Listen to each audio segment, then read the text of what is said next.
All right, everyone. So this is Professor Gonzalez, and this is the approach to the EENT patient, or sometimes referred to as HEENT. I am just as excited as ever. ICM is one of my favorite subjects to teach you guys, and so I'm just ready and excited to be the last one before you guys get sent off to clinicals, which is also really exciting for you guys. So you kind of have had me for a couple of ICM modules already, so you kind of know how I work. I'm going to show you a quick module schedule. We only have 7 days of class to cover all of the material, and I think that's than more than enough to cover what we need. We might also have a guest lecture in there somewhere. How do you prepare for class, you might be asking? And this is a slide that I present every module that I do because it is very difficult for me to tell you how to study for class because each of us learns a little bit differently. And so what I have for you is going to be a nice organized Blackboard platform so that you can find the material that you need and you can digest it however you digest material the easiest. By now, I think it being the last ICM module, you kind of know the ropes and you know how you need to study for class. So I have it easy in that I can just give you the material and let you go ahead and digest it however you see fit. I will give you more resources than you need. Again, it's not to overwhelm, but just to give you options for learning the material. And you can choose whichever way you learn best. Whichever way you study the material, just make sure that you can apply them right back to the objectives. The objectives are pretty straightforward and very consistent from one lecture to the next. So we'll also plan for IRATs at the beginning of each lecture. Now that we're doing them via Zoom, it's going to be a little interesting, but we're going to make it work. I would say do not just study the PowerPoints. I think most of us as professors will tell you that the PowerPoints don't have all the information. They just help kind of summarize the information, but make sure that you do look at your other resources because it is not all inclusive. I have spent weeks creating these PowerPoints from different resources to help you find the information more quickly and be able to kind of have a quick at a glance perspective on the different subjects that we'll cover. The learning objectives for today's lecture are basically every time I teach an ICM module, I like to collaborate or to connect the patient encounter aspects and the ICM aspects and make them kind of marry together because I think you can't have one without the other. They have to go hand in hand. And so my objectives today for teaching you are really just to kind of tie all of that together to help you figure out all the information that I'm going to give you in the vignettes once we start doing cases. But you have to, in the real world, you're the one that has to go and get that information. So this is just helping you kind of put those pieces together so that you have a nice sound history and physical to work your differential off of. And I'll try to keep it as brief as possible. I'm not going into too much detail here because there are 100 slides and I know that can get quite overwhelming. Maybe take it little by little. This presentation. Also, you can speed me up. I don't talk that fast, but I don't talk that slow either. So find a happy place when you can speed me up, that you can understand me, but that I'm not at a snail's pace for you. All right. So here's our lecture outline for today. We're going to cover head, neck, ears, nose, mouth, throat, and eyes.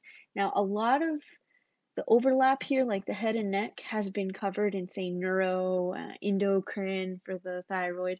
So there will be a little bit of overlap here, but I try not to get too much in depth with the things that I think you've already covered. And we're going to cover patient histories. We're going to cover forming a differential, taking common chief complaints for the ENT system, and kind of running through what are the important things we should be asking and doing for our patients. We'll also go through physical exams, specialized physical exams, and things that we'll use for ENT diagnosis. And then also just giving you a quick, brief introduction to the different testing and labs that we have. So, important review of systems for ENT. We have, well, first of all, HEENT, head, ears, eyes, nose, throat, and sometimes neck are involved in there too. So for our purposes, mostly what this is EENT, ears, eyes, nose, throat. But we do include the head a little bit here. Some of the more important review systems or potential chief complaints would be headache, head trauma, vertigo, syncope. For the neck would be pain, stiffness, swelling masses, ears, uh, acuity change, decreased hearing, pain in the ears is a really common one, and discharge or tinnitus is also really common. So we're talking about the ears, acuity change, pain is a really common diagnosis, and then discharge from the ear, like with an otitis externa, and ringing in the ears, tinnitus. The nose, there's going to be things like nasal obstruction, postnasal discharge, drainage, frequent colds, nosebleeds, which is epistaxis, change in the smell, sinus pain, and pressure. And then with the mouth, we got teeth in there, the oral pharynx, so toothaches, abscessed teeth, dentures, gums, gum issues, gingivitis, burning of the mouth, sore throat, hoarseness. And then the eyes, problems with visual acuity, seeing double or diplopia, discharge, photophobia, red eye, pain, and floaters. So we'll go more in depth with this as we move along in this lecture and then in each of the lectures throughout the module. So there's a lot of terms, especially in the eye, that I have trouble remembering. So I put them all on one slide so that we could remember what they mean, since they're a bunch of fancy words. OD stands for oculus dexter, which is the right, okay, right eye. OS is the oculus sinister, so it's the left eye. And then OU is both eyes. Ptosis, the P is silent. Ptosis is eyelid drooping. Meiosis is constriction of the pupil.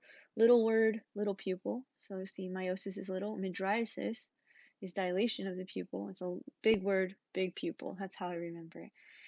Myopia is going to be nearsightedness. Hyperopia is going to be farsightedness. And presbyopia is going to be farsightedness caused by loss of elasticity in the eye, like old age. You know, when people say that they have to hold the books really far away from themselves to read them, or they have to get bifocals. That's presbyopia. Then we have amblyopia. That's the lazy eye. Esotropia, which is cross-eyed. Diplopia, double vision. Matarosis is eyelash loss. Trichiasis is the misdirection or ingrowth of the introversion of the eyelashes. And telosis is thickening and distortion of the lid margin. And poliosis is the loss of lash pigmentation. So all these will kind of come into play in some of the different disease processes that we'll look into. So we're going to do really brief look at the head, because I think when you're looking at the EENT system, you kind of have to know how to inspect the head, the face.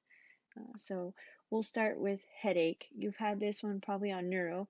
You want to always ask your old cards, get a good HPI. Don't leave any of those out. You can also use locates or Socrates or whatever it is that you like, but a nice mnemonic progression through all of the HPI symptoms.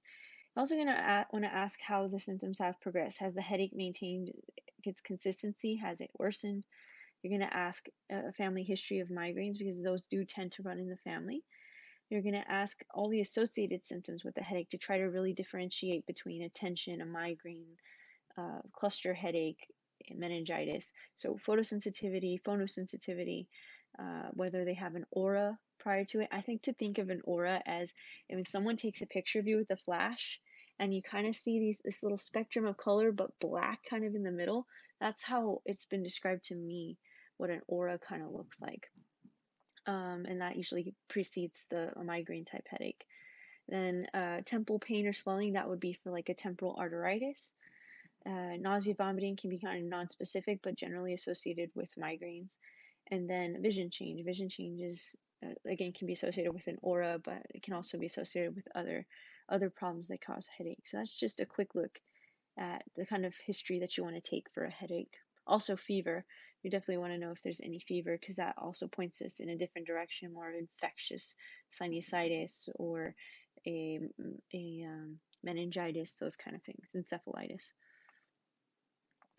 So head trauma. Head trauma is also a question you want to ask if they have a headache, because you want to know if there's trauma involved, because that can point you in a different direction. You can think more about, subdural hematomas, epidural hematomas, skull fractures, intracranial bleeds, other kinds of bleeds. So again, old cards is kind of our mainstay of history taking.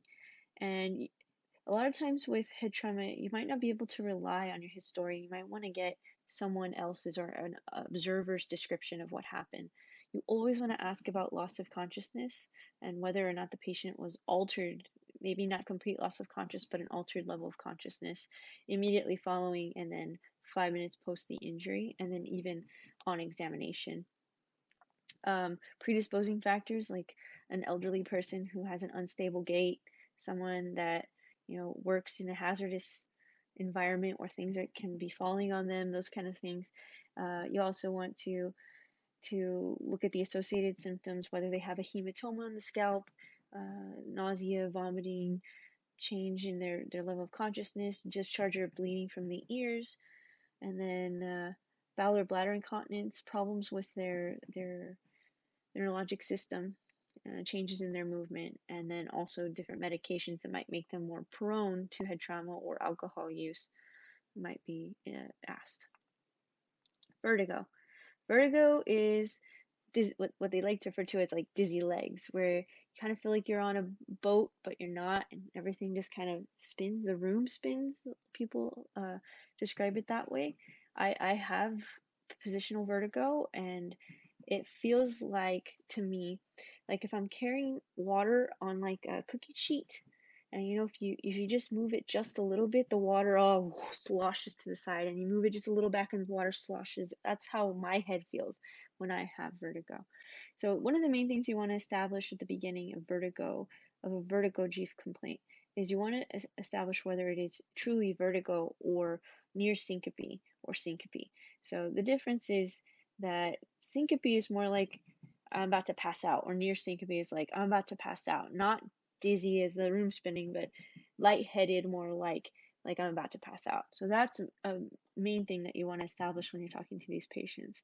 You can also ask other things that go along with vertigo, like otalgia, for like labyrinthitis. Tinnitus is another big one for like Meniere's, or fullness sensation inside the ear, change in vision. And then unsteady gait or lightheadedness, which might point more to either a cerebellar issue or intracranial issue. And then certain medications can also provoke this kind of things. Now, this is syncope. As you can see, this person's dizzy head more than dizzy legs, where you feel like your head, like you're about to pass out. And sometimes people describe it like they start seeing little black spots, and then they kind of just feel like, ooh, like they're about to fall to the floor.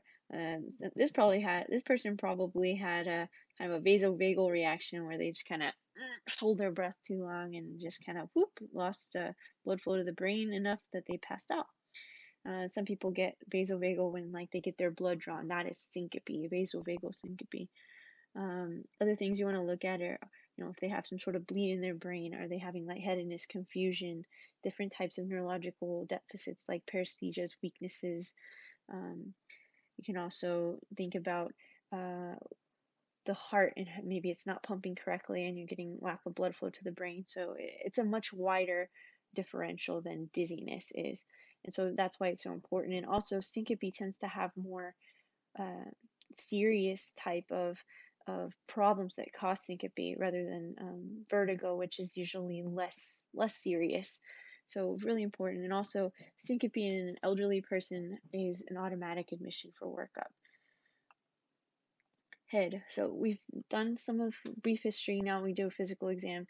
On the head, we're going to look at the head, the pattern of the head, the skull, the size, shape, symmetry, the scalp, whether there's any lesions, hair loss, parasites. Sometimes you get a little too close and then you back away because you see head lice. Physical features, shape, and symmetry.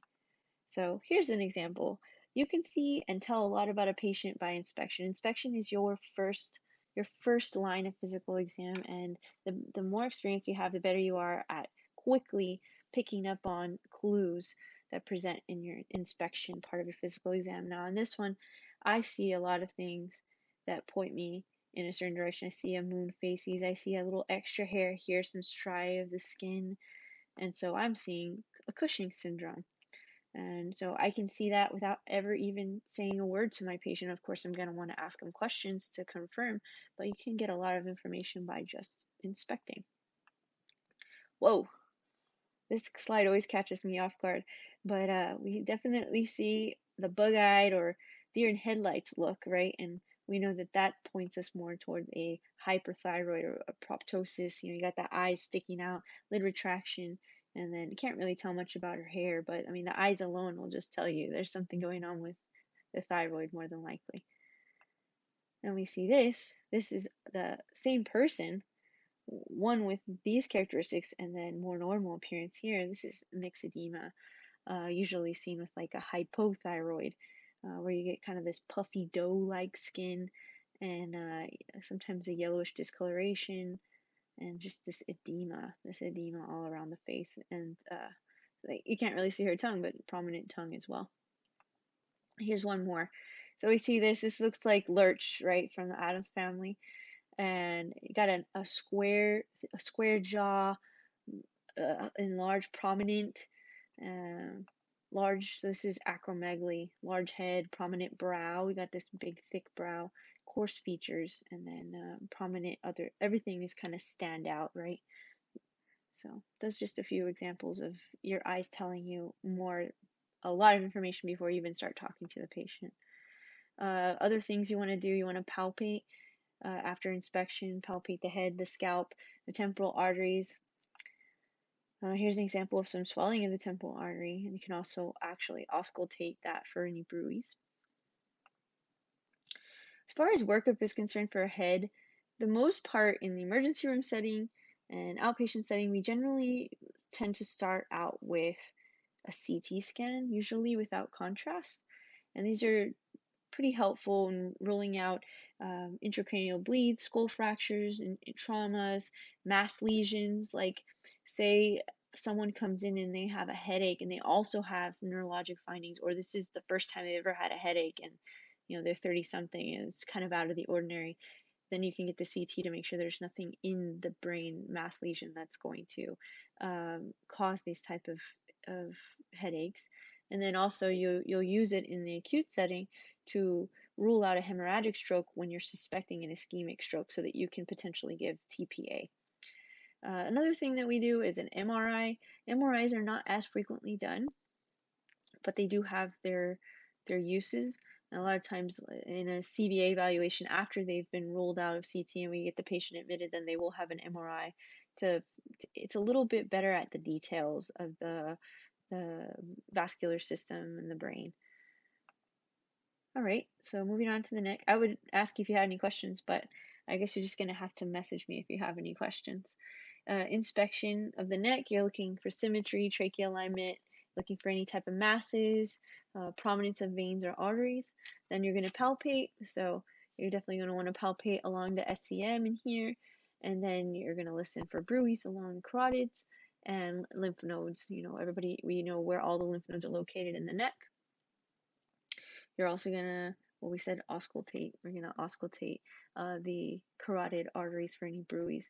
Then you gonna want to do a more musculoskeletal type neck evaluation of the range of motion, flexion, extension, lateral bending, and rotation.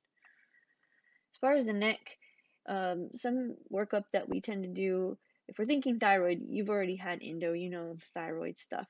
But if we're thinking more soft tissue of the neck, you can get, like for EENT, if we're seeing there's some swelling here, or maybe they have some trouble swallowing or pain with swallowing, but you can't really see anything on physical exam at the back of the throat. You can get an x-ray of the soft tissue of the neck, but more than likely, if you suspect something serious is going on, like maybe an abscess or fluid collection, you're going to want to get a CT of the soft tissue of the neck, and that is usually with IV contrast so that it can light up any type of infection in there. And then also you have the musculoskeletal type x-rays, like I was saying before, the C-spine, and then usually start with an x-ray of C-spine and then move to CT C-spine if we're suspecting some sort of trauma or problem within the neck. Moving on to the ear. So here's the outside of the ear. This is what we can see without our otoscope, and this is what we can see with our otoscope, and this is the hallway or the ear canal that we're looking down. The more eardrums you see, the better you will be at determining whether it is normal or not. And so just look at your family members' eardrums. Look at as many patients as you can, even if they don't have an ear complaint. Just look in their ears.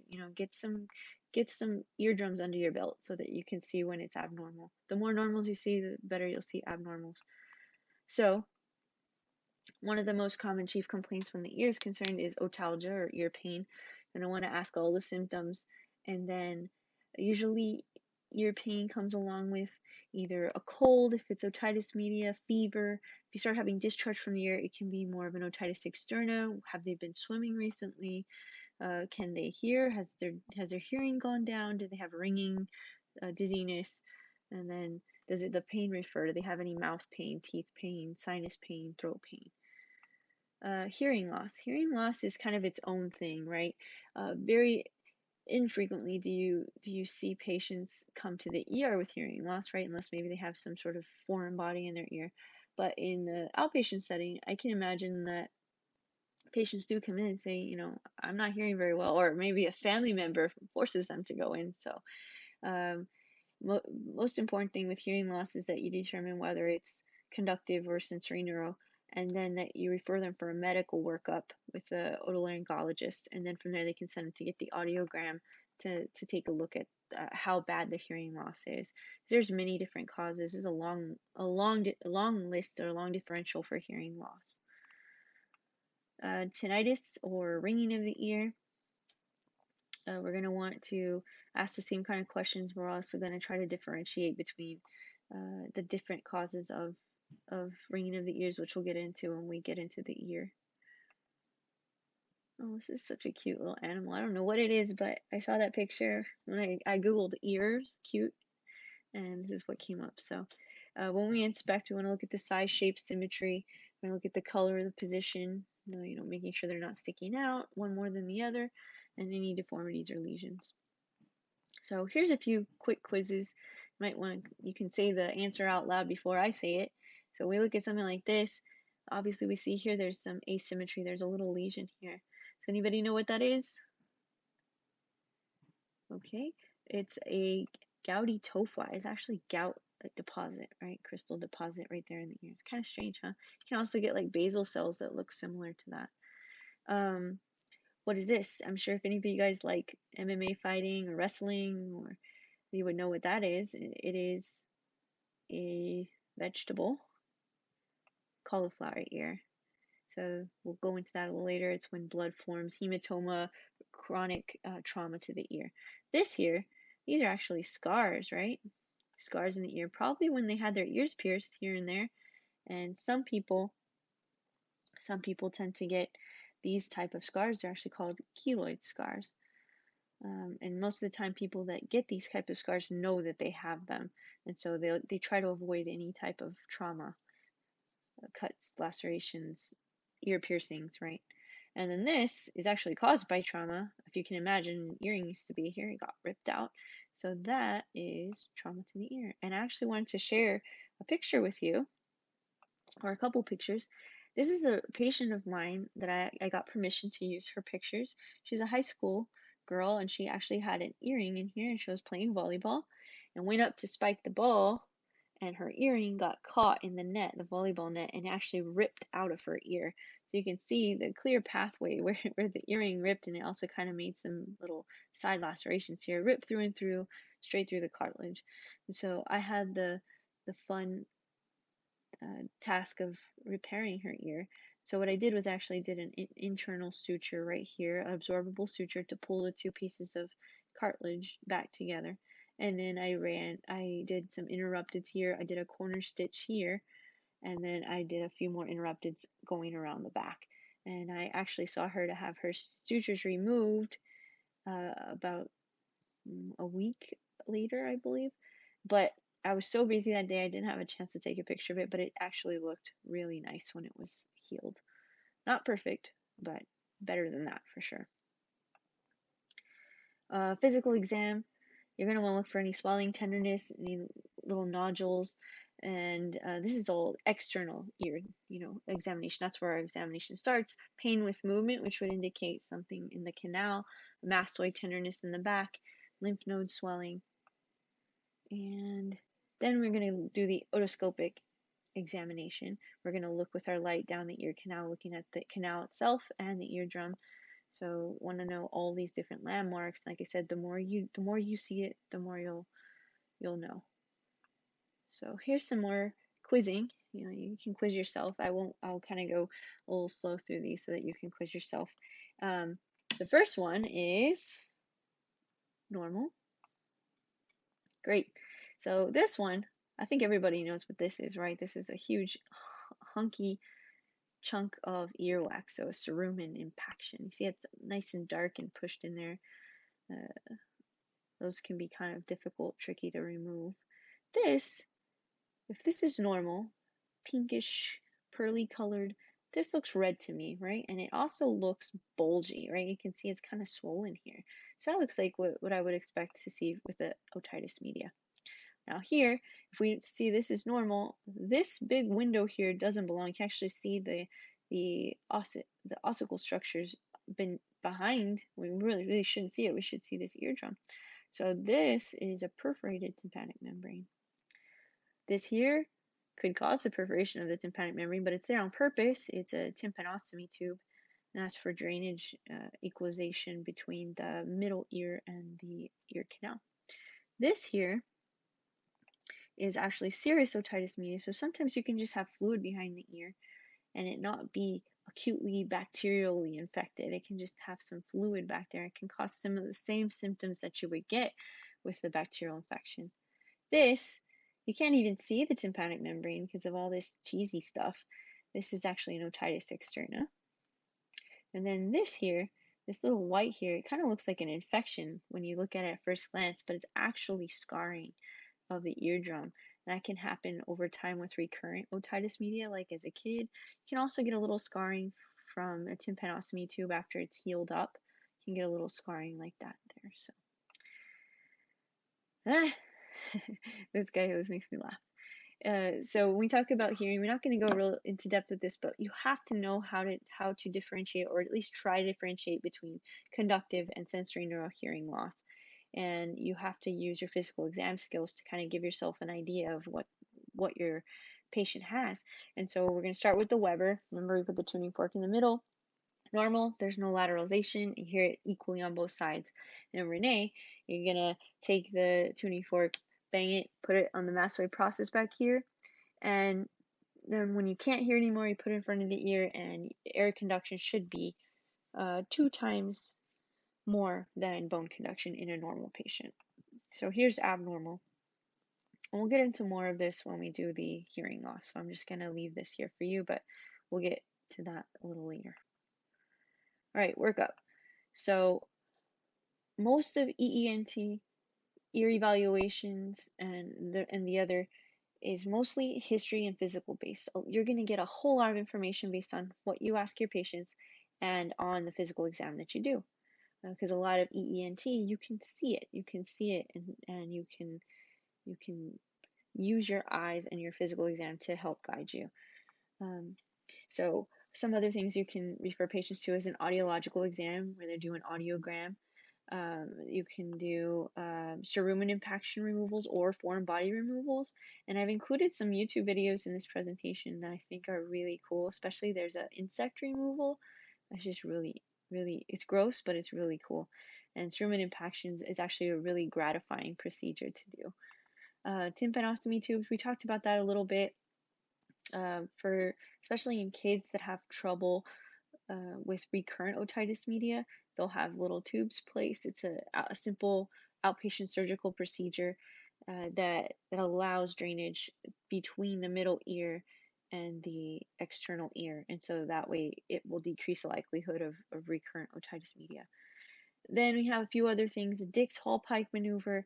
It's the maneuver that you can do to diagnose BPPV, benign positional vertigo, which I think you probably would have already covered in maybe in neuro, or maybe you just touched on it as a differential. But the other thing is the Epley maneuver, and that's actually aimed to replace an otolith, or a little stone that can get dislodged in the inner ear and can be a provoker of BPPV. And so the Epley maneuver is designed to help you put that otolith back. And I've had that done on myself before. It actually does work. So this slide has a YouTube video on how to read an audiogram. And I'm not going to play it for you now, but I would ask that you go back and watch this later. This is ear tube placement. I'm also not going to show you this, but it just walks you through kind of the whole process of what a patient would experience when they go in for ear tubes. And earwax irrigation, this one is really gratifying. If you have time to watch it, you can see how they actually use a syringe. Most of the time when I do it, I use a syringe filled with not warm hot water, but lukewarm water mixed with hydrogen peroxide. And I use an IV catheter tip, which I cut a little bit to make it a little shorter, and then kind of push forcefully with the affected ear downward to drain that. And so this is a pretty good video of an earwax irrigation. And lastly, this one is a foreign body removal. This one's actually, I believe, an insect. And so watch it from start to finish. It's actually quite gross if they take it out. As long as the eardrum is intact, I almost always try to irrigate before I remove with forceps, just because it's a lot easier. But I think in this case, they actually removed them with some sort of forceps. They had a cool camera to look in the ear. This is a video you can go back and watch on the Dix-Hallpike and Epley maneuvers. It's a little easier to actually see them doing it than for me to try to describe how it's done. All right, so moving on to the nose. This is the external nose that we all know, and then here's the inside of the nose. And so there's just a couple quick anatomy reminders before we move on. Nasal discharge is a really common chief complaint, right? It can be caused by numerous things, including infections, sinusitis, rhinitis, upper respiratory infection, influenza, and then it can also be caused by non-infectious things like allergic rhinitis, allergies, hay fever, those kind of things. So you definitely want to assess or ascertain early in your history taking, is this an infectious process, or is this something that's not infectious, or is this more chronic, right? Is this something that comes when the seasons change? Do they have a history of asthma related to it, or aspirin sensitivity? So those are kind of things that you want to ask there. Then epistaxis is also a chief complaint. It's not as common, but we do see nosebleeds both in the outpatient setting and in the ER. And you want to know if they've had a recent URI, if they have any type of clear congestion before, if they've been blowing their nose, if they had trauma, if they have any type of clotting issues or easily bruising. And then you also want to make sure that the blood is not coming from another source like hemoptysis, coughing up blood, or hematemesis throwing it up. And then we'll see later, we want to determine whether it's an anterior bleed or a posterior bleed, because we know posterior bleeds are, although they're much less common, are actually much more serious and have to be treated differently.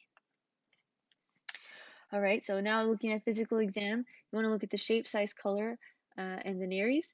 And you want to palpate for any tenderness, displacement of cartilage or bone, and then you also want to assess for nasal patency, so you can kind of have the patient cover and check to see if it's equal on both sides. Then you'll want to look up and into the nose. Now, I don't have access to the nasal dilators here, but if you do, that's great. You can actually see more with them. We just use a plain old otoscope and take a look in there, looking for color, alignment, discharge, swelling, and perforation is much less common, but you can actually have septal perforation, which I'll show you in a bit. Well, here you go.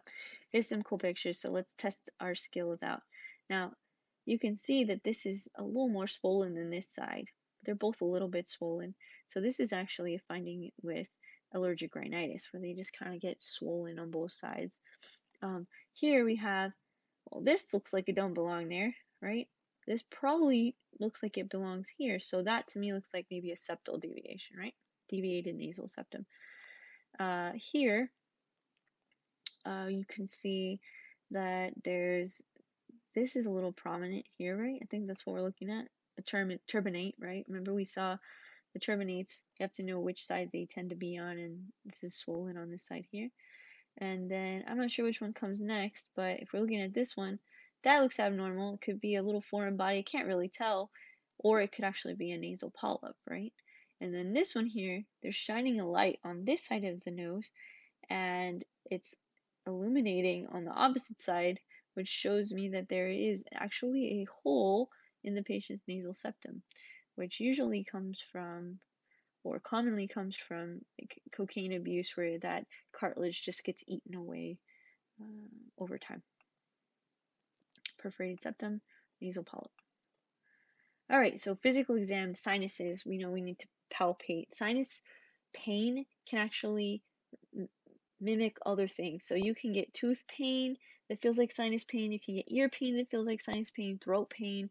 It all kind of radiates from one to the other. So sometimes it can actually be really hard to determine if a pain in the sinus is because of a tooth or because of the ear or because of the throat.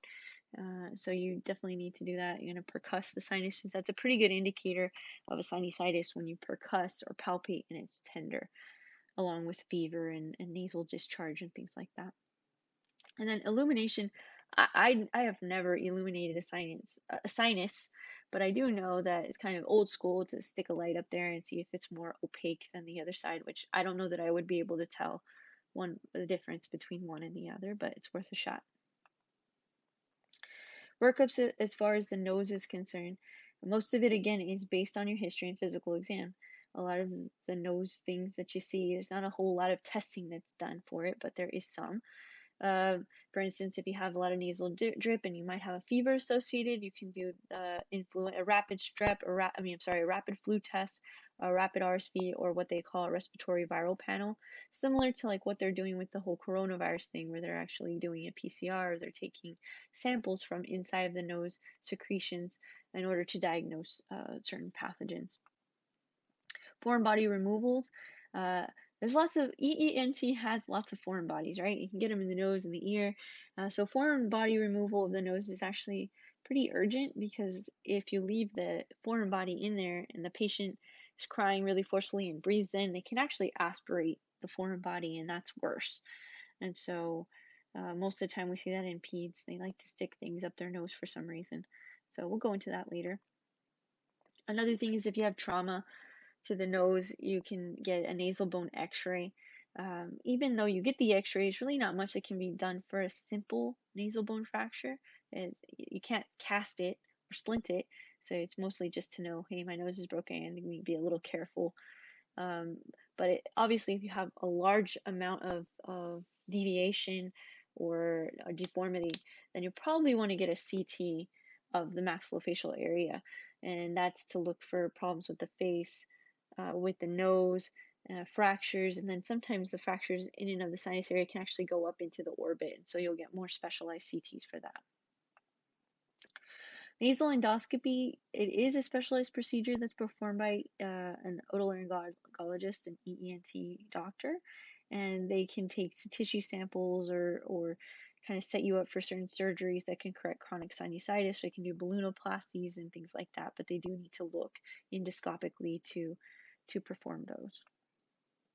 So we'll get into these foreign body removals when we get a little further, but watch this video, it's really cool. There's a lot of different ways to try to get a foreign body out, and some of them are actually really, really simple, but they work really well. So I'll let you watch this one and we can talk about it when we get to the foreign body.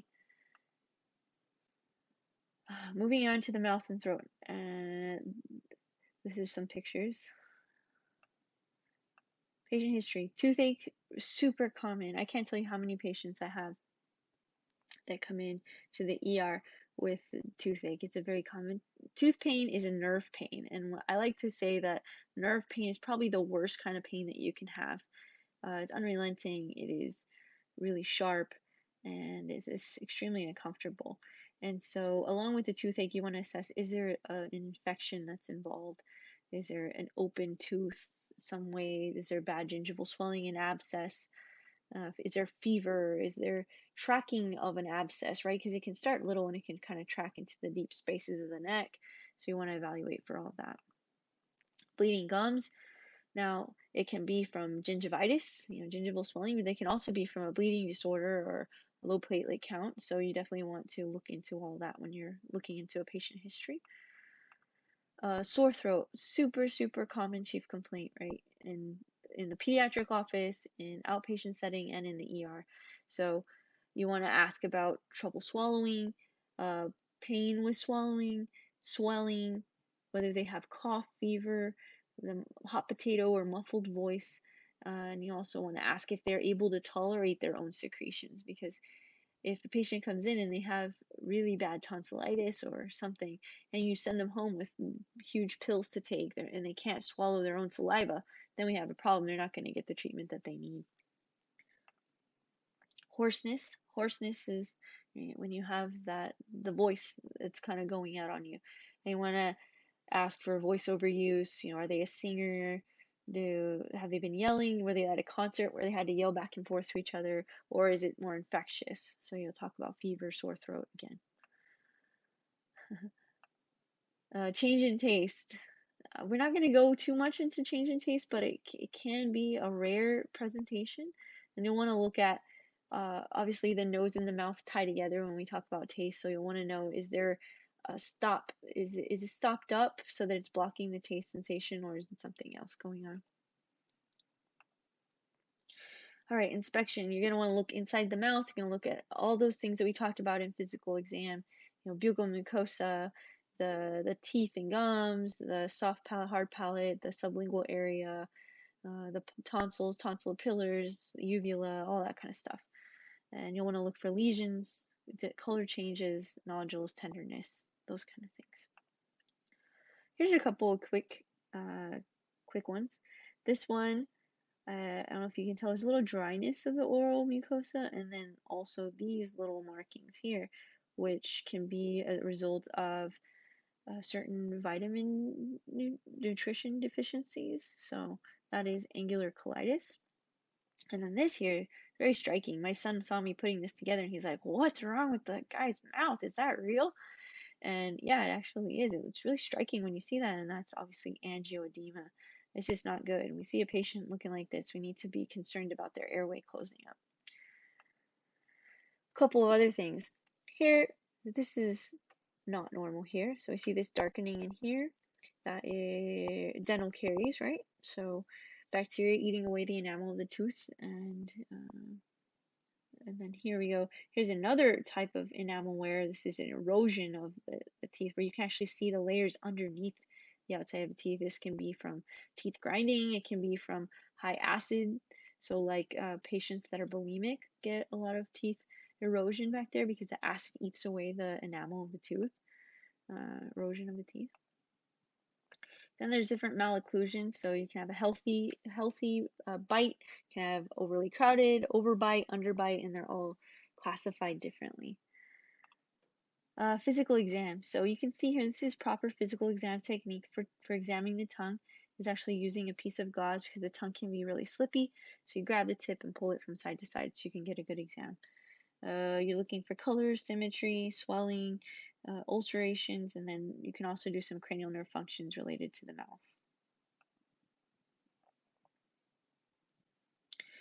mouth. These are a couple of really interesting physical exam findings, which look really striking, but they're actually nothing serious, which is kind of crazy when you see it. This is called a geographic tongue, which it can look a little bit funny, but it's really nothing serious about that. And this a lot of times goes along with the second picture, which is called a fissured tongue. So you get all the little fissures in there. They can actually go together. And neither one of them are serious or life-threatening or anything like that. They're just things that you can see. Now this, to me, when I see this tongue here, I was about to say what it was. I think, oh my gosh, there's something seriously wrong with this patient. Do they have cancer? Do they have HIV? They have to have something. Well, actually, it's just called hairy black tongue. And hairy black tongue is you have on your tongue where the taste buds are this little papilla. They're like almost like little outgrowths on the tongue, and they tend to collect bacteria and grossness. And so it can actually be a not normal physical exam finding, but it's not really pathological either. They can do some tongue scraping to get it off, but it really just is buildup of bacteria and debris, dead skin, sloughage on the tongue, which is kind of gross. This here, I don't know, you've probably heard the phrase, yeah, I got tongue tied, right? When you can't spit it out, you can't say something that you want to say. It actually comes from this, which is a tongue tie. And so sometimes when babies are born, this area called the frenulum is actually attached too anteriorly on the tongue, and so they can't really stick the tongue out. It's a really short tongue. They have a lot of trouble. Most of the time, mom noticed this when the baby's trying to nurse and they can't latch on correctly. You can actually also get ties in the cheek area where the cheeks don't move well, and so they can go in and do a frenostomy. I can't remember what it's called, but they cut the frenulum, and mucosa, of course, regenerates really quickly and it reattaches further back, and then the baby's fine. It's a really simple outpatient procedure. Here we go, pharynx. So open your mouth and say ah. Why do we have patients say ah?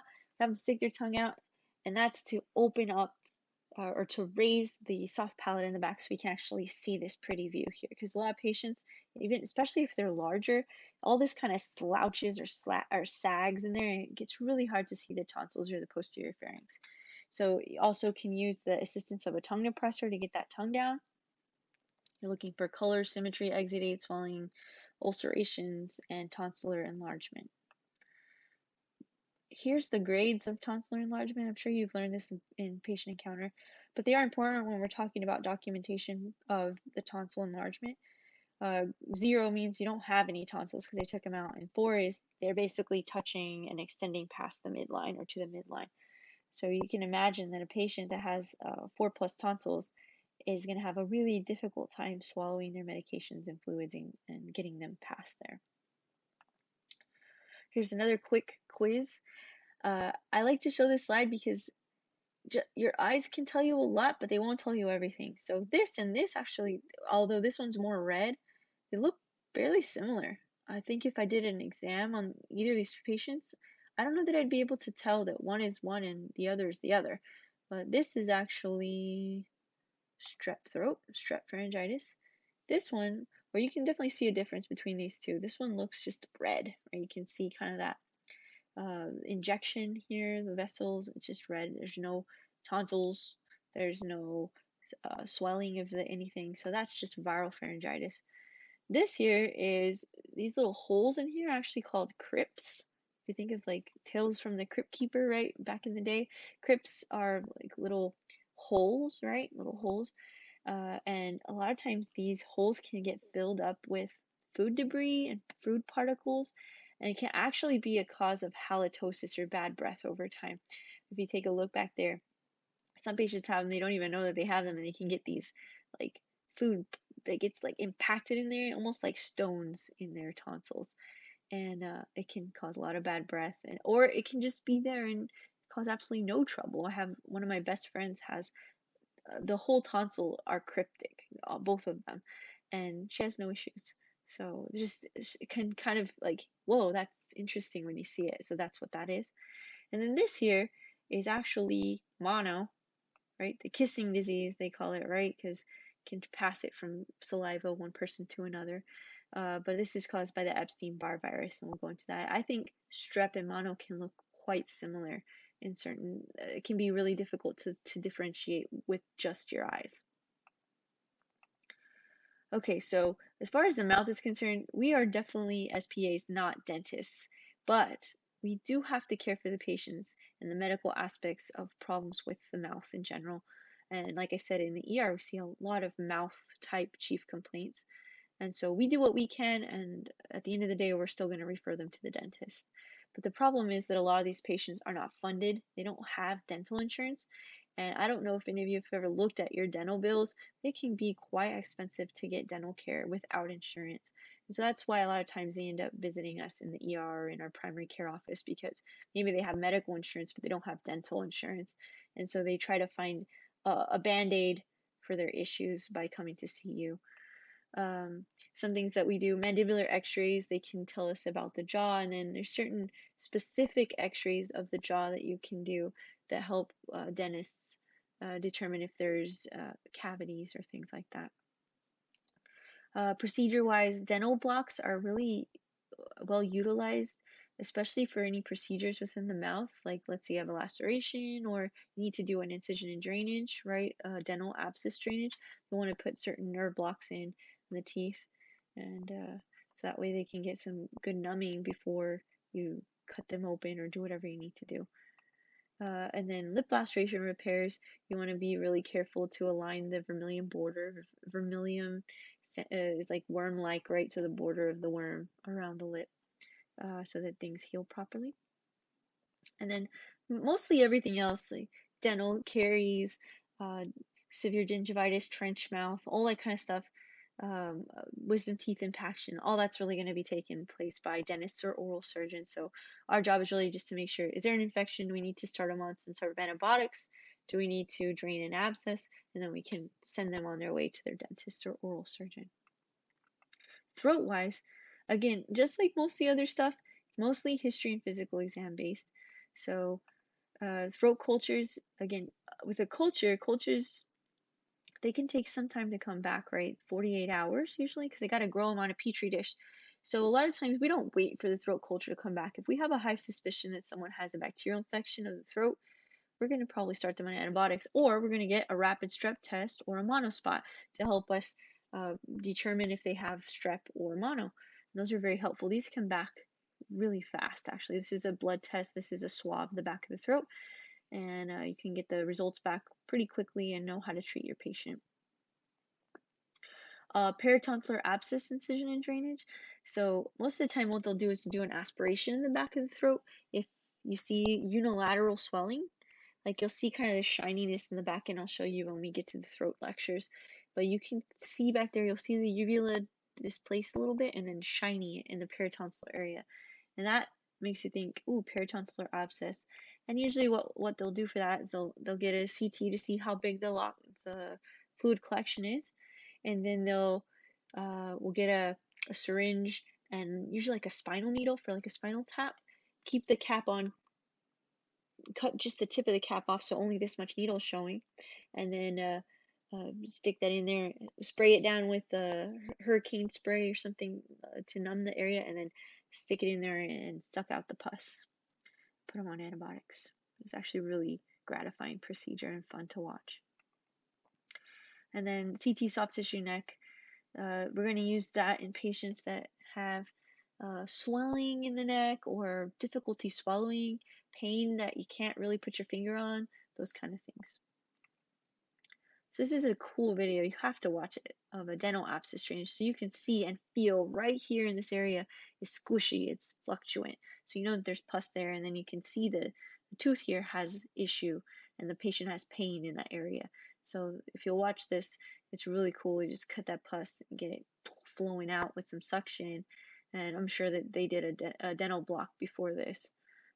Usually on the upper, they'll do a supraperiosteal block in this area to get that gum and tooth numb before you cut it open. And then here's that peritonsillar abscess drainage back here. Is another really cool video that I would like for y'all to watch. All right, so we've been talking for about an hour now, and we're to the eye part. So if you have a chance, probably be a good idea to go ahead and take a little break here and then come back, because the eye is actually the largest section of this presentation. And so maybe you want to take a quick break and come back, and then we can talk through the eye. Hopefully this is helpful for you to kind of put the pieces together. So I'm going to take one quick break here too. I'm recording this on my laptop, so I have to actually get out of it to pause it so we can record. Alright, so we're going to go ahead and do the second part of this, or the last part of this EENT lecture, which is the eyes. So they say the eyes are the window to the soul, right? And they actually carry a lot of pathology, or can potentially carry a lot of pathology in them. So it is really important that we break the eye down. I actually have two lectures on the eye because there's so much involved in it. And there are specialist doctors who just treat the eye. So if you can think about how specialized that is and how much there is to learn about the eye, my goal for us is to learn the big stuff, the stuff we're going to see on a regular basis, to be able to diagnose that, and then also to know what's an emergency and when do I need to refer to an ophthalmologist. So as far as patient history, for all eye chief complaints, we're going to want to go through a very thorough HPI. You're going to compare whether it's one eye, both eyes, or left eye, right eye, whether the vision loss, if there is any, is central or peripheral. And then if there's any associated symptoms like sensitive to light, double vision, whether there's secretions, pain, red eye, floaters, all that kind of stuff. Then allergies to medications, past medical history. Is there any trauma to the eye, right? What kind of occupation does the patient have, which we'll get to in a minute. Have you ever had any surgeries? And then the comorbid conditions like hypertension, diabetes, and glaucoma, those are going to be a little more subtle. Um, they can tie into the eye. When you look at the back of the eye, for instance, with diabetic retinopathy, you have to look at a lot of normal eyes fundoscopically to be able to diagnose the little changes that happen early on in the non-proliferative type. So you look at the eye as much as you can, even if you don't know exactly what you're looking at, to practice. I for one, I cannot say that I am good or great at a fundoscopic eye exam just because I don't do it very often. And it's not really my fault, but if I was in a different setting or different clinic where I needed to be better at that, maybe I was doing diabetic checks, every other month, then I'd probably be better at it. And so just depending what your field is, you can get really good at it. So employment exposure. So let's say you work with chemicals and you get chemicals splashed up in your eye, or you're a welder and you didn't wear your proper eye gear and you get a piece of metal that shoots up in your eye. Activities. You want to ask about activities like, oh, I was mowing the lawn and something flew up and got into my eye.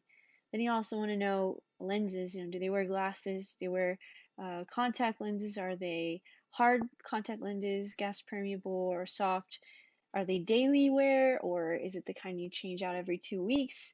Is it the daily wear, but they've used the same pair for 2 months? Now they have a corneal abrasion because they have an infection. So you want to ask those kind of questions. And then if they do have some sort of hazard or hazardous job or anything, you want to know, are they wearing protective eye gear, or are they using a face shield? Moving on to family history is actually really pertinent when it comes to the eyes, because there are a lot of conditions that tend to run in the family. For instance, retinoblastoma can be genetic. Color blindness is X-linked, so it can be genetic. Cataracts, diabetes, macular degeneration, and then nearsightedness even. My mom and dad both have Coke bottle glasses, and I have glasses, so nearsightedness can be family passed from one generation to the next. So you definitely want to get a good family history. As far as the physical exam, just like when we did our physical exam and patient encounter, we want to look at the whole eye. We want to look at the lids, the margins, the ducts, sclera, conjunctiva, the eyeball itself, the sclera, the anterior chamber, pupus, iris. You want to look for any cloudiness, change in color, blood, pus, whether they're positioned correctly, whether it's symmetrical, all of these things, foreign bodies, lesions, abrasions, all that kind of stuff. And then if I can teach you one thing of this whole presentation, one thing would be that for every single patient that you have that has an eye chief complaint, blurry vision, double vision, foreign body in the eye, foreign body sensation, anything, even just pink eye, right? Or conjunctivitis, you want to document a normal or a visual acuity at that time. Because if something changes later and maybe they go blind, you can say, well, they had this vision when they saw me. This was their vision. It was 20/40, 20/20, 2200. You want to document that. Even if the patient has such bad vision, that all they can see is a blurry big E on the Snellen chart, you still want to document that. Okay, you want to flip the upper lid looking for like metallic foreign bodies that hang up in the lid. You're going to check the peripheral vision. You're going to do pupil reactivity. You're going to shine the light in their eye, and then extraocular movements, doing the H, right? Fundoscopic exam. Again, fundoscopic exam is something that you have to get good at. You're not going to just be naturally good at it. You have to see a lot of eye structures, inner eye structures, to know what's normal and what's abnormal. Moving on, since we're talking about inspection for the most part of the eye, we're going to kind of go quickly through some things that you might notice, boom, when you walk in the room. For instance, this right here. When I see that on my patient, I'm thinking, maybe they have a problem with lipid metabolism, right?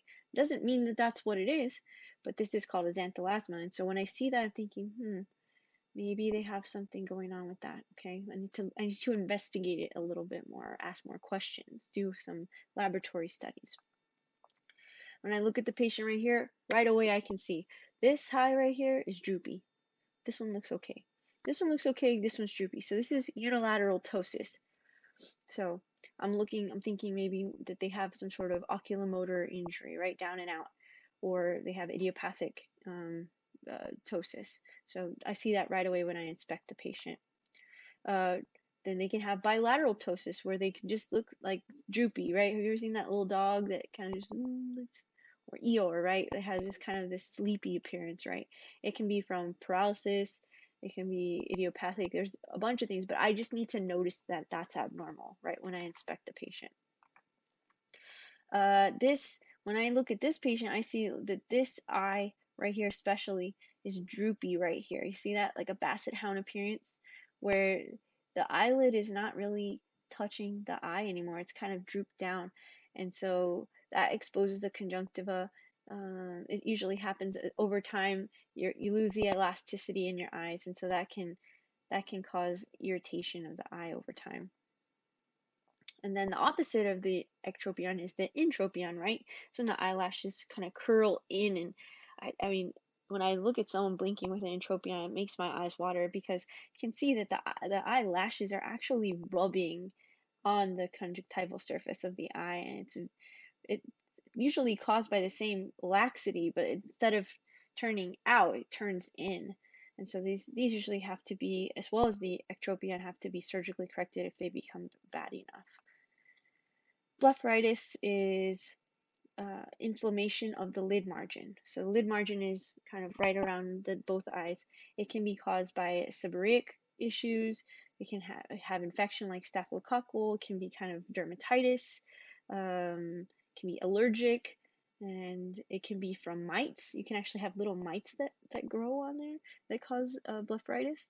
And so lid hygiene is recommended, and sometimes you need antibiotic ointments for that.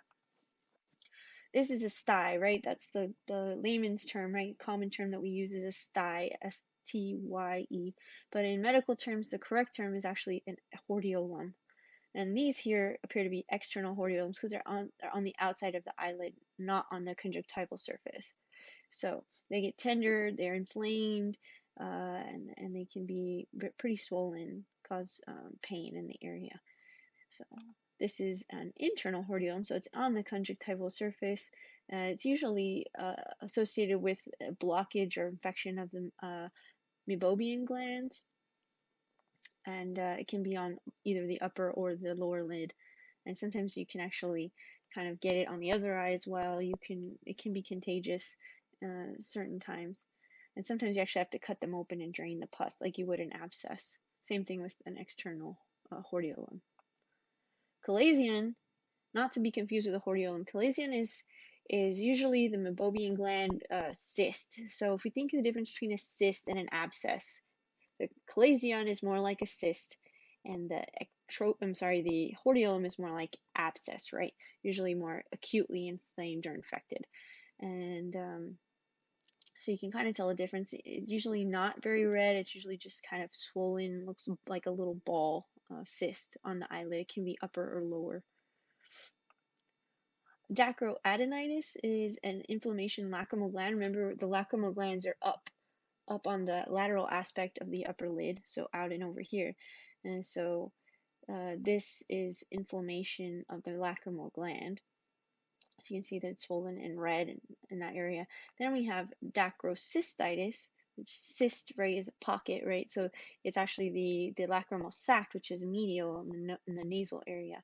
And that's inflammation or infection of the lacrimal sac in that area. And then that would be treated with antibiotics, usually warm compresses. And sometimes if you get this local cellulitis, you can get some local soft tissue infection around the area and requires more aggressive therapy with antibiotics. Subconjunctival hemorrhage. When I see patients that have this, they come in and a lot of times they're super concerned because it's striking when you see it, right? You got blood in your eye. And I got a lot of patients that come in and like, am I gonna lose my vision? My eye's bleeding. And it's one of those things that it looks worse than it actually is in most cases. So he got Stewie Griffin over here. He was straining or he got upset and he got his eye all puffed up here with blood, subconjunctival meaning between the layers, the clear layer and the sclera of the eye. It can be from increased intrathoracic pressure, like say you puked your guts out all night, or you have constipation, you can pop the blood vessel in the eye. It can be from trauma. It should never cross to the cornea. It should stay in this area around the sclera. And it can be a small percentage or a large percentage, and over time it just gets reabsorbed by the body. Conjunctivitis is what lots of people like to term as pink eye, and there's different causes of conjunctivitis. This is a very, very common chief complaint, and it's generally pretty contagious if it is infectious. And pink eye because it's red, it's injected in here, and sometimes can have this matting where the eyes kind of glue shut when you're asleep, and you try to pry them open, but you got to kind of wipe all the crusties off, like the eye boogers. And you can also get what's called chemosis. Chemosis is actually swelling of the conjunctiva in here. That can be pretty striking. And then the matting and drainage from the eye. This is called conjunctivitis with folliculitis. You get these little, almost look like little blisters of the conjunctiva, and a lot of times this has to do with more allergic type conjunctivitis. Now this is called a pinguecula. A pinguecula, not to be confused with a pterygium. They both start with the P. But pinguecula actually can be normal. It's just a little bit of almost like a little fatty deposit, a plaque, in the white part of the eye, generally on the nasal side. And it does not grow over the cornea. It stays here, and it's actually can be a normal finding. Whereas pterygium coming from the wing word, like pterodactyl, help me, pterion, right, on the skull, wing. So it looks like a bat wing, and that can cross over into the cornea, and it can cause sight problems, right? Problems with the vision because it kind of covers and clouds the vision portion of the eye, and it has to be surgically excised if that's the case. So that's pterygium. The other was pinguecula. Don't get them confused. Arcocinalis or circus cinalis. It comes from the term literally meaning senile brow or arch. It means old age, right? Senile, when we're senile, we're old, right? And so it's this circle that develops around the eyes, kind of grayish band, and it tends to happen with old age. And it's not necessarily a bad thing, nor is it like cataracts where you get the cloudiness inside the lens itself. It's just on the outside here, and it doesn't cause any problems with vision or anything. It's an abnormal finding that you might see and think like, oh man. And so you just don't want to get it confused with like a cloudy cornea from like a glaucoma or a cataract. This is called a hyphema. This, if you see it, it's an emergency, right? You got blood in the anterior chamber. Anterior chamber, remember, is where the cornea is on the outside, and then on the inside is the iris and the structures of the eye. And that's blood that forms. It's usually traumatic, and it has the potential for increased intraocular pressure, and it can cause nerve damage and sight problems. So this is something you want to have treated ASAP. We don't want to sit on something like this and let it get worse. This is a corneal abrasion. So here we see that there's some uptake of dyes called fluorescein. And what we do in the emergency setting or in the primary care setting is we use a little fluorescein strip and we place it in the eye. And if there's an abrasion or a cut, right, it uptakes the dye. So if you can imagine, you fall and scrape your knee, right? And then you go like this over and over again, rubbing it, rubbing it, rubbing it. That's what your eyelashes and your blinking is actually rubbing an abrasion. So it's very painful, very uncomfortable. And so when we look, we're looking for this here. Now, if we see this here, the Siddell sign, that is actually extravasation of the aqueous humor, meaning that there's probably a hole in the eye itself, and aqueous humor is actually flowing out. So this is more of penetrating trauma, whereas this is just a superficial scratch. So you definitely want to tell the difference between the two. Corneal foreign bodies. So you describe where a foreign body is based on a clock. So if this is noon, right, or this is 12 o'clock, then it's 1, 2, 3 is going to be right here. So this is between 3 and 4 o'clock, right? 5, 6. So that's how you describe it. This would be at, like, I would say 4 o'clock, between 3 and 4 o'clock. You have a metallic foreign body. And if the metallic foreign body stays on the eye long enough, it can actually develop what they call a rustring around it, where it gets rusty. And you have to remove the rust and the metallic foreign body. And it actually can form pretty quickly. It doesn't have to be in there very long. And then this here is when you flip. Remember we talked about flipping the upper eyelid? You're actually looking, because a lot of foreign bodies can actually hang out there and cause an abrasion, but you can't see the foreign body unless you flip it. And you definitely always want to update their tetanus vaccine, because you do have an open wound technically. And you can remove these with either a little 18 gauge needle, you just kind of scrape off the surface, con tip, and then they also make these little oscillating burrs where they just shake really, really, really finely, and you can remove rustrings and even foreign bodies with that. Herpes simplex, you guys just covered this in germ, but herpes simplex we know is HSV, usually HSV1 in the periorbital region. HSV2 is usually more genital, but you can get one in one place, one in the other place. Herpes simplex and herpes zoster can both cause problems with the eye, and this is called pseudodendrites. They look like little lightning bolts in the eye. If you see this on a fluorescein exam, you should think it is a herpes ophthalmicus right away, and this needs to be seen right away. The other thing to look for is Hutchinson sign, where you see on the tip of the nose, and you think it might be in the eye as well. Okay, so uveitis, iritis, and iridocyclicitis are all terms they kind of blanket over each other. But basically, it's like when an infection or an inflammation gets the next step, right? So it starts inflaming the iris and the interior structures. So it starts having a lot of problems with pupillary constriction, like in bright lights and places. You get a severe, deep pain in the eye. And that's different from just a plain old pink eye, right? And so these are a little more serious and more inflamed, and these definitely want to refer to ophthalmologist. This is meiosis, right? Remember we said little word, meiosis, little pupil. So that is pupillary constriction. It can be caused by opiates, morphine, anti-glaucoma drugs, and so you can have either unilateral or bilateral meiosis. Mydriasis is pupillary dilation, right? Sometimes we do it on purpose to see the fundoscopic structures on the inside, and sometimes it happens because of certain nerve palsies, people that are in a coma, and it's a big word, so you get big pupil, has a D in it also, so mydriasis dilates. So that's another way to remember it. So we just finished inspection. That was a lot of inspecting that we did. Now we're going to do a fundoscopic exam. And like I said before, fundoscopic exams are difficult if you don't know what you're looking for, if you don't see a lot of normals. But you're looking at the optic disc, the retinal vessels, the macula, and you're looking for any arteriosclerosis, and they call it, copper wiring or silver wiring, those kind of things on the inside. And so here's a normal retina. This is what you should see.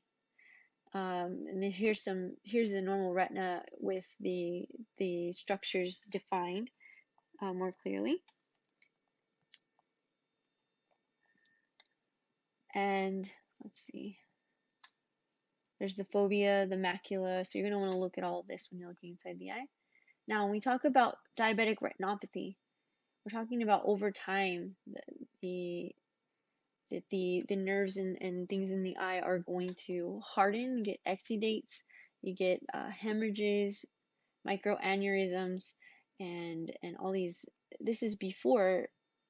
So in the non-proliferative portion, you don't have angiogenesis. You don't have new vessels that have started to form. So uh, you see just these findings here. And then cotton wool spots and things. Then you get proliferative, you actually start to see more little blood vessels and things that are abnormal. So it's trying to get more blood flow to that area, but it's not doing it in a very in a good way.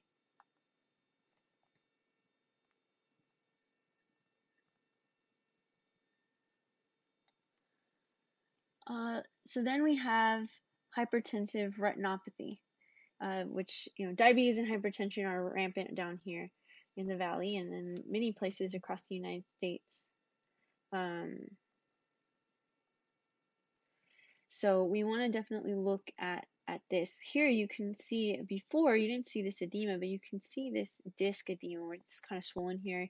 You have what's called AV nicking, copper wiring, cotton wool spots, kind of similar to diabetic retinopathy, and then papilledema.